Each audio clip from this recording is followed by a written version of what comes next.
మనం టాపిక్స్ లో మనం లాస్ట్ క్లాస్ లో జరిగిన కాన్సెప్ట్ లో బిజినెస్ అంటే ఏమి, కామర్స్ అంటే ఏమి, ట్రేడ్ అంటే ఏమి, ఇంపోర్ట్ ట్రేడ్ అంటే ఏమి, ఎక్స్పోర్ట్ ట్రేడ్ అంటే ఏమి, ఆ టాపిక్స్ లాస్ట్ క్లాస్ లో చెప్తాం. ఈ రోజు మనము today we going to discuss about the functions of commerce. Okay, functions of commerce కి సంబంధించిన టాపిక్ ఈ రోజు డిస్కస్ చేస్తాం. Okay, first of all what is the meaning of commerce? Commerce అంటే ఏమి అనేది మనం ఫస్ట్ గమనించినట్లయితే, కామర్స్ అంటే తెలుగులో వాణిజ్యము అని అర్థం.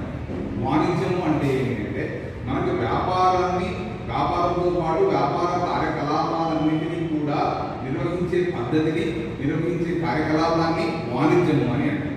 వాణిజ్యము అని అంటారు. At the same time the James Stephens అనే అతను ఒక డెఫినేషన్ ఇచ్చాడు. What is your definition? Means commerce is an organised system for the exchange of the goods between the members of the industrial world. అంటే దాని అర్థం అంటే ప్రపంచంలో ఉన్న వ్యాపారానికి సంబంధించిన లేదంటే కంపెనీలకు సంబంధించిన అన్ని విషయాలను, అన్ని కార్యకలాపాలను, అంటే వస్తువుల యొక్క మారకం, ఎక్స్చేంజ్ ఆఫ్ ద గూడ్స్ అంటే వస్తువుల యొక్క మారకము వ్యక్తులతో కలిసి ఒక ఆర్గనైజ్డ్ సిస్టమ్ గా ఉండే పద్ధతిని కామర్స్ అని అంటే వాణిజ్యం అని అంటారు. దీన్ని మనం తెలుగులో చెప్పుకోవాలి అంటే వ్యాపార కార్యకలాపాల యొక్క మారకము ఇతర వ్యక్తులతో మరియు సత్సంబంధాలు కలిగిన పరిశ్రమతో కలిగి ఉన్నప్పుడు అలాంటి అన్ని కార్యకలాపాలన్నింటినీ కలిపే వాణిజ్యము అని అంటారు. ఓకే, కాబట్టి దానికి సంబంధించిన కొన్ని ఫంక్షన్స్ ఉన్నాయి. ఏమున్నాయి అంటే ఇక్కడ గమనించినట్లయితే functions of commerce.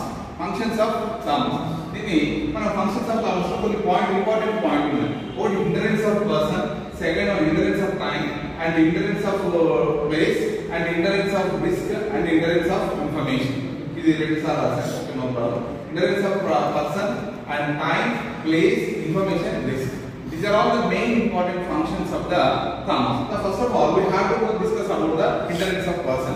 Interest of person means, especially the commerce is related with the buyers and sellers. Commerce is related with the buyers and sellers. అంటే దాని అర్థం ఏంటంటే వ్యక్తులకు సంబంధించి వ్యాపారంలో కానీ వాణిజ్యంలో కానీ ఇద్దరు వ్యక్తులు ఉంటారు. ఒకటి కొనుగోలుదారులు, రెండోది అమ్మకందారులు. ఓకే, కొనుగోలుదారులు అమ్మకందారులు కలిగి ఉన్నప్పుడే ఆ వ్యాపారాన్ని కొనసాగించడానికి అవకాశం ఉంటుంది. ఒకవేళ ఇద్దరు లేకపోతే దాని వ్యాపారం కానీ వాణిజ్యం అని కానీ అంటారు. కాబట్టి ద మెయిన్ ఇంపార్టెంట్ ఫంక్షన్ లో మనం గమనించినట్లయితే ఇంటరెన్స్ ఆఫ్ పర్సన్స్ అంటే ఇక్కడ persons means buyers and sellers. Buyers and sellers, కొనుగోలుదారులు అమ్మకందారులు కలిగి ఉన్నప్పుడే దాని వాణిజ్యం లేదా వ్యాపారము అని. అంటే ఏవైనా కూడా కార్యకలాపాలకు అమ్మకాలు, కొనుగోలు జరగడం, డబ్బులను తీసుకోవడం, డబ్బులను ఇవ్వడం, ఇలాంటి కార్యకలాపాలన్నీ కూడా ఇవన్నీ కూడా వాణిజ్యానికి రిలేటెడ్ అయి ఉంటాయి. That is the first point. The second point is that interest of time. The interest of time అంటే ఏంటంటే the time is one of the main important for the business and commerce. Because of that the time it will be places the selling of the goods and purchasing of the goods. It's a continuation of the business to continue of the business. Like ఇవన్నీ కూడా time base చేసుకునే ఉంటాయి. ఇప్పుడు వ్యాపారంలో కాలం అనేది చాలా ముఖ్యమైనది. ఎందుకంటే for example some of the reasonable business ఉంటాయి. That will be time will be considered for the some only morning time and also the some another కొన్ని రోజులు మనము ప్రిజర్వ్ చేయాల్సి వస్తుంది. దానికి కొంత కాలాన్ని మనం అంటే కాలము అంటే ఏమంటాం అంటే ఇక్కడ వ్యాపారం వాణిజ్యం కొనసాగాలి అంటే వస్తువులను నిల్వ ఉంచడానికి కొంత కాలం అనేది పడుతుంది. అదేవిధంగా వస్తువులను అమ్మాలి అంటే కొంత కాల పరిమితిలోనే అమ్మాల్సి ఉంటుంది. కాబట్టి కాలం అనేది కూడా వాణిజ్యానికి ఒక ముఖ్యమైన ఫంక్షన్ గా మనం చెప్పుకుంటాం. And the next one is interest of place. Place is one of the main important function of the business and also the commerce. ఎందుకు అంటే for example after the production and after the purchasing of the products from any other places or any other states or countries, whatever it may be, we must be preserved in the warehouses. For example, lot of products are to be purchased from a wholesaler or any other industrial persons. అక్కడ నుంచి మనం కొనుగోలు చేసినప్పుడు అంటే వస్తువులని పరిశ్రమ నుంచి కానీ లేదా ఇతర వ్యక్తుల నుంచి కానీ కొనుగోలు చేసిన తర్వాత ఆ వస్తువులను వెంటనే మనం అమ్మకాలు జరపం. అవన్నీ వెంటనే అమ్మకాలు జరపాలి అంటే వెంటనే 1000 టీవీ కొనింటాం, 1000 టీవీలు ఒకే రోజులో అమ్మడిపోతాయా? లేదా ఒక 100 క్వింటాల టమాటో కొనింటాం, అవన్నీ ఒక రోజులో అమ్మడిపోతాయా? ఒక 100 క్వింటాల లేదంటే వేరే సరుకులు ఏమైనా కొనింటాం, అవన్నీ ఒక రోజులో పోతాయా? వాటన్నిటిని కూడా ఒక ప్రదేశంలో నిల్వ ఉంచడం అనేది జరుగుతుంది కదా.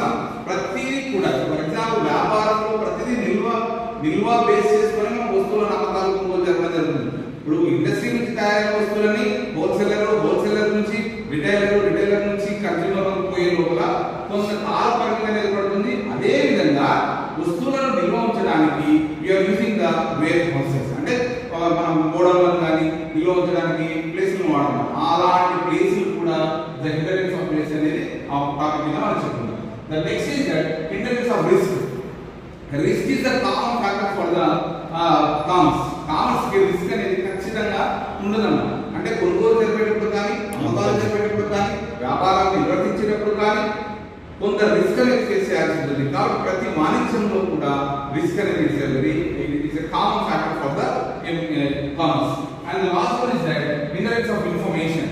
The information is one of the main important function for the commerce. Because of that, when we are gathering the information for purchasing of the goods or selling of the goods or the consumer details, whatever it may be, every information is connected and every information gathered for purpose of selling and purpose of purchasing of the product, whatever it may be. These are all the concepts will be related with the commerce and the business.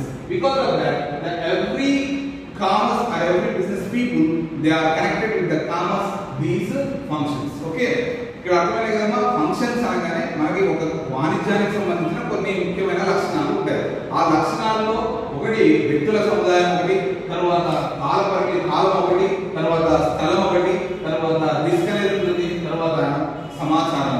ఇలాంటివన్నీ కూడా ఏదైతే వాణిజ్యము అని మనం చెప్పుకుంటున్నామో ఈ లక్షణాలు కలిగి ఉన్నప్పుడే దాన్ని వాణిజ్యము అని అంటాం. వాణిజ్యం అంటే ఏంటంటే వ్యాపార కార్యకలాపాలలో భాగంగా వస్తువులను అమ్మకాలు కొనుగోలు జరగడం, మారకము జరగడం, ఆ మారకము జరుగుతున్న వాటిని కూడా ఇతర ప్రపంచ వ్యాపారాలతో కనెక్షన్ గా ఉండి అన్ని కార్యకలాపాలను నిర్వహించినట్లయితే, వ్యాపారానికి సంబంధించిన అన్ని కార్యకలాపాలను నిర్వర్తించినట్లయితే దాన్నే వాణిజ్యం అని అంటారు. We are giving the definition that James Stephen is given that commerce is an organized system for the exchange of the goods between the members of the world. This is the functions of commerce. Okay.